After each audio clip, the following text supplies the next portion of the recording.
Hello hi नमस्कार।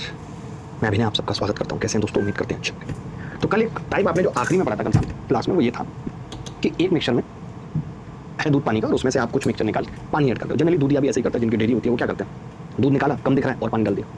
कल हमने ये चीज़ ऐसे सवालों पर आधारित की थी जहाँ पे एक बार हम ऐसा कर रहे थे, ठीक है। बट आज की क्लास में जो हम सवाल करेंगे वहाँ पे हम बार बार ऐसा कर रहे होंगे, यानी एक बार, दो बार, तीन बार, चार बार भी हम ऐसा कर रहे होंगे। तो उस टाइप के सवालों को कैसे करते हैं ये कॉन्सेप्ट हम सीखेंगे, ठीक है। तो चलिए शुरू करते हैं आज की क्लास। तो शुरू करते हैं। जैसे एक बर्तन है और नोटिफिकेशन भी नहीं आया, हाउ इज इट पॉसिबल। उसके बाद पता चला होगा तब आप कर सकते थे कि एक बर्तन में मिल्क और वाटर का रेशियो, या मैं कहता हूँ एक बर्तन में प्योर मिल्क है, पानी है, प्योर मिल्क है, 2 का वाला पाउडर मान लेते हैं, ए लीटर मिल्क है। एक बर्तन में प्योर मिल्क है ए लीटर, ठीक है। हमने क्या किया बी लीटर इसमें से मिक्सचर निकाल दिया। हमने बी लीटर मिक्सचर निकाल दिया।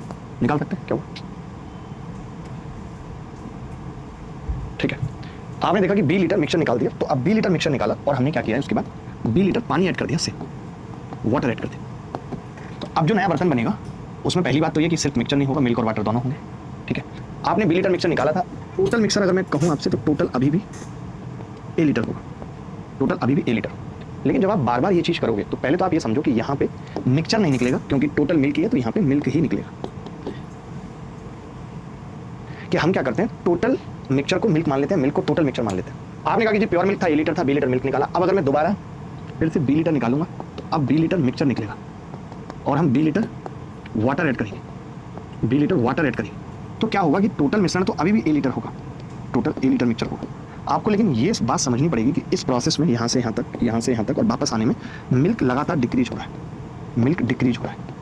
आप बताओ, बार बार आप मिक्सचर निकालते हो, उसमें से दूध निकलता है, फिर आप पानी डाल देते हो, तो लगातार दूध की क्वांटिटी क्या हो रही है, कम हो रही है। तो पहले तो आप इसका फॉर्मूला चाहो तो लिख लो, अभी पेपर में लगा डायरेक्ट फॉर्मूला ही पूछ लिया जाए तो फाइनल क्वांटिटी ऑफ मिल्क, मैंने अगर पूछा आपसे फाइनल क्वांटिटी ऑफ मिल्क, मैंने क्या कहा आपसे, फाइनल क्वांटिटी ऑफ मिल्क। तो क्या होगी फाइनल क्वांटिटी ऑफ मिल्क? तो आपका जवाब होगा जी इनिशियल क्वांटिटी ऑफ मिल्क। अब आप कहेंगे जी इनिशियल क्वांटिटी ऑफ मिल्क और टोटल क्वांटिटी बराबर थी। यहाँ पे मैं आपसे पूछूं इनिशियली मिल्क कितना है, ए लीटर। यहाँ पे मैं आपसे पूछूं टोटल क्वांटिटी कितनी है, आप कहेंगे ए लीटर। यानी यहाँ पे टोटल और इनिशियल सेम है, लेकिन ये प्रोसेस अगर यहाँ से शुरू हो रहा होता तब टोटल अलग होता और मिल्क अलग होता। मान लेते हैं एक बर्तन में 60 लीटर मिल्क है, 40 पानी है, तो वहाँ पे टोटल कितनी है, 100, मिल्क कितना है, 60। लेकिन अगर एक बर्तन में सिर्फ 60 लीटर मिल्क है तो वहाँ टोटल भी 60 है और इनिशियल क्वांटिटी ऑफ मिल्क भी 60 है, ठीक है। अब आपने देखा कि जी हर बार क्या हो रहा है, 1 माइनस जितनी क्वांटिटी हम निकाल रहे हैं बी, और जितनी क्वांटिटी टोटल है उसका कितना हिस्सा, और जितनी बारी प्रोसेस दोहराएंगे उसकी पावर n कर दिया। बार बार ये दोहरा रहे हैं, जितनी बारी प्रोसेस दोहराया जा रहा है। बी यहाँ पे क्या है, बार बार निकाली गई मात्रा। ए क्या है, टोटल क्वांटिटी है। आप सोचेंगे जी मतलब हमें ना आप ऐसे फॉर्मूला मत बताइए, तरीका बता दीजिए। तो मैं तरीके से भी बताता हूँ। एन प्रोसेस जितनी बार दोहराया जा रहा है, प्रोसेस कितनी बार दोहराया जा रहा है, प्रोसेस टाइम, इतनी बात नोट कर लो, फिर मैं बात करता हूँ। जैसे मैं ये कह रहा हूँ कि एक बर्तन में 600 लीटर प्योर मिल्क है, मैंने 30 लीटर निकाला, 30 लीटर माइनस किया और फिर 30 लीटर वाटर ऐड कर दिया। दोबारा में मैंने यहाँ पे मिल्क आएगा और दोबारा में मैंने 30 लीटर मिक्सचर निकाला, यहाँ पे मिल्क आएगा और दोबारा में मैंने 30 लीटर मिक्सचर निकाला और फिर मैंने 30 लीटर वाटर ऐड कर दिया, ठीक है। बोलो क्लियर है कि नहीं? कोई डाउट है इसमें तो मुझे बताओ। कोई डाउट तो नहीं, किसी भी प्रकार का कोई डाउट तो नहीं? आपने कहा जी नहीं। तो हम ये देखते हैं कि 30 इस 600 का कितना है। आपने कहा कि जी 1/20वां हिस्सा है 600, है ना। ये वाला 30 जो आपने निकाला है ये 600 का कितना हिस्सा है, क्योंकि 30 लीटर पानी डाल दिया तो फिर से 600 हो गया, तो आपने कहा 1/20 हिस्सा। बेटा मैं ये कह सकता हूँ कि मैं पहली बार में भी 1/20 हिस्सा निकाल रहा हूँ, दोबारा में भी 1/20 हिस्सा निकाल रहा हूँ। अब आपने देखा कि 1/20 निकाल रहे हैं तो बचा कितना, 19/20। बचा कितना, 19/20। बोलो बचा कि नहीं बचा, 19/20। अब आपने देखा कि ये 600 लीटर है और 600 लीटर का 19/20 बचा। 20 से इसको काटूंगा, आपने कहा 30 बार कटेगा और 30 का ये 0 कटेगा। अब आपने देखा 19 × 19 361 और 361 × 3, ठीक है। 361 दिया, 3 कम 3 और 36 दिया 108 और बटे 2, यानी दूध की जो क्वांटिटी बचेगी दोस्त 2 × 10, 2 × 8, 2 × 12, 2 × 10, 546.5 लीटर बचे।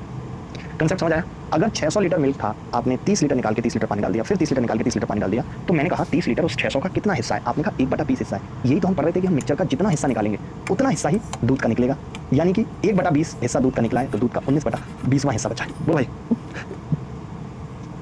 चलिए भाई अगला सवाल आप सबके सामने है, कैसे करेंगे बता दीजिए मुझे। एक बर्तन में 400 लीटर दूध है, हमने 20 लीटर दूध निकालकर उतना ही पानी डाल दिया और फिर दोबारा 20 लीटर मिश्रण निकालकर उतना ही पानी डाल दिया, तो उसमें अब कितना दूध बचा है ये बताना है।